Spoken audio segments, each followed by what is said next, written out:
సనాతన ధర్మంలో ఉన్నటువంటి మనందరం మనకి తిరుమల తిరుపతి క్షేత్రంలో జరుగుతున్నటువంటి అన్నదానం నిజంగా గర్వపడవలసినటువంటి అన్నదానం.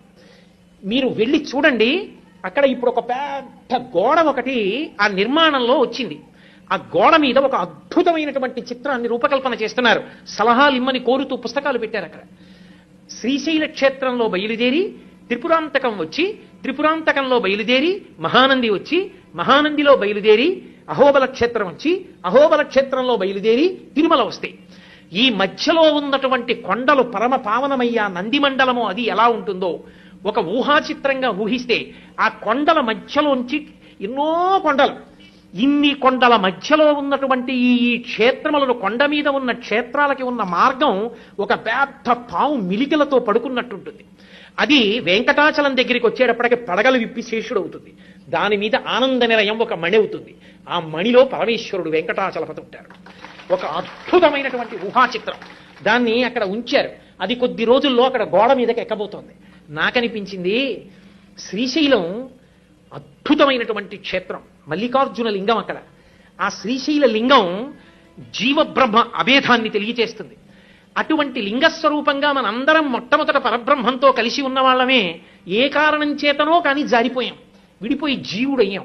జీవుడైన దగ్గర నుంచి ఇంకా త్రిపుర సనాతన ధర్మంలో ఉన్నటువంటి మనందరం మనకి తిరుమల తిరుపతి క్షేత్రంలో జరుగుతున్నటువంటి అన్నదానం నిజంగా గర్వపడవలసినటువంటి అన్నదానం. మీరు వెళ్ళి చూడండి, అక్కడ ఇప్పుడు ఒక పెద్ద గోడ ఒకటి ఆ నిర్మాణంలో వచ్చింది. ఆ గోడ మీద ఒక అద్భుతమైనటువంటి చిత్రాన్ని రూపకల్పన చేస్తున్నారు. సలహాలు ఇమ్మని కోరుతూ పుస్తకాలు పెట్టారు. అక్కడ శ్రీశైల క్షేత్రంలో బయలుదేరి త్రిపురాంతకం వచ్చి, త్రిపురాంతకంలో బయలుదేరి మహానంది వచ్చి, మహానందిలో బయలుదేరి అహోబల క్షేత్రం వచ్చి, అహోబల క్షేత్రంలో బయలుదేరి తిరుమల వస్తాయి. ఈ మధ్యలో ఉన్నటువంటి కొండలు పరమ పావనమయ్యా నంది మండలము అది ఎలా ఉంటుందో ఒక ఊహాచిత్రంగా ఊహిస్తే, ఆ కొండల మధ్యలోంచి ఎన్నో కొండలు, ఇన్ని కొండల మధ్యలో ఉన్నటువంటి ఈ క్షేత్రములను, కొండ మీద ఉన్న క్షేత్రాలకి ఉన్న మార్గం ఒక పెద్ద పావు మిలికలతో పడుకున్నట్టుంటుంది. అది వెంకటాచలం దగ్గరికి వచ్చేటప్పటికి పడగలు విప్పి శేషుడవుతుంది. దాని మీద ఆనంద నిలయం ఒక మణి అవుతుంది. ఆ మణిలో పరమేశ్వరుడు వెంకటాచలపతి ఉంటారు. ఒక అద్భుతమైనటువంటి ఊహాచిత్రం. దాన్ని అక్కడ ఉంచారు. అది కొద్ది రోజుల్లో అక్కడ గోడ మీదకి ఎక్కబోతోంది. నాకనిపించింది, శ్రీశైలం అద్భుతమైనటువంటి క్షేత్రం, మల్లికార్జున లింగం అక్కడ. ఆ శ్రీశైల లింగం జీవబ్రహ్మ అభేదాన్ని తెలియచేస్తుంది. అటువంటి లింగస్వరూపంగా మనందరం మొట్టమొదట పరబ్రహ్మంతో కలిసి ఉన్న వాళ్ళమే.